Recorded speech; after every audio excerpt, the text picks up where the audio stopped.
Il TG del quotidiano La Nazione Siciliana, notizie della Sicilia in 3 minuti. Sud chiama Nord, il partito finto di De Luca e Lavardera. Su cosa si basa un partito politico? Su un'idea, o meglio su un complesso di idee. Poi ci sono i partiti finti, quelli che, come Sud chiama Nord, servono soltanto a far gridare i propri leader e non ha importanza la posizione che prendono, potrebbero prendere anche quella opposta, devono soltanto mettersi in mostra. Ieri per De Luca e Lavardera era la volta di chiedere senza alcun senso le dimissioni dell'assessore Albano, che aveva la colpa di essere figlia di un boss mafioso morto ben 60 anni fa, quando lei aveva appena 9 anni.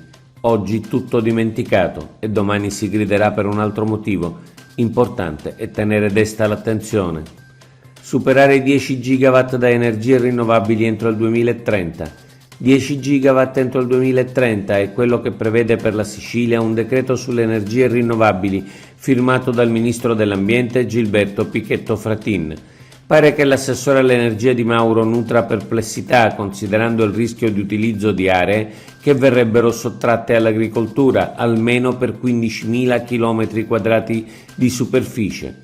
Dobbiamo diventare l'hub energetico d'Europa, ma meglio farlo con grano salis. Cosa succede negli aeroporti siciliani?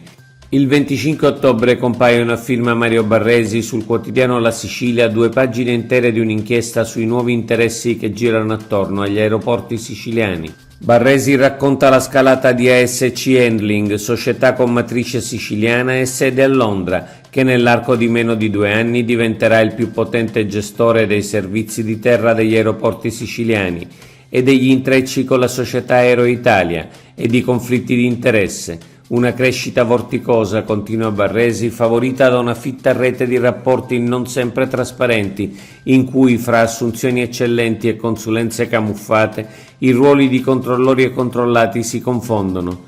Un'inchiesta di grande interesse che vale la pena cercare, leggere e conservare. Palermo, quarto porto in Italia per numero di crocieristi. Nel 2023 i crocieristi arrivati al porto di Palermo saranno 930.000 e nel 2024 Palermo sarà in compagnia di Civitavecchia, Napoli e Genova tra i porti che supereranno il 1.000.000 di crocieristi.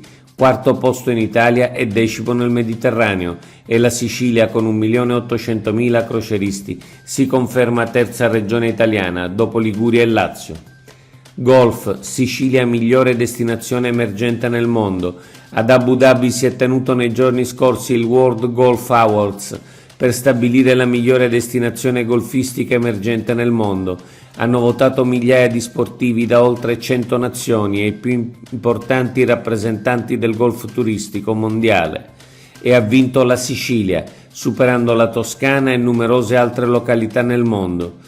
Tra i campi da golf siciliani ricordiamo il Picciolo Etna Golf Resort alle pendici dell'Etna, il Verdura Golf Club di Sciacca, il Golf Club I Monasteri a Siracusa e il Golf Club Palermo Parco Airoldi. Successo al massimo per Riccardo Muti con Don Giovanni. Dopo che la prima prevista era saltata per lo sciopero nazionale, il Don Giovanni al Teatro Massimo di Palermo, con la direzione per la prima volta di Riccardo Muti, si è rivelato un successo straordinario. 8 minuti di applausi interminabili che hanno dimostrato il corale apprezzamento del pubblico. Oggi è tutto. Per l'informazione del quotidiano La Nazione Siciliana approfondisci su www.lanazionesiciliana.eu.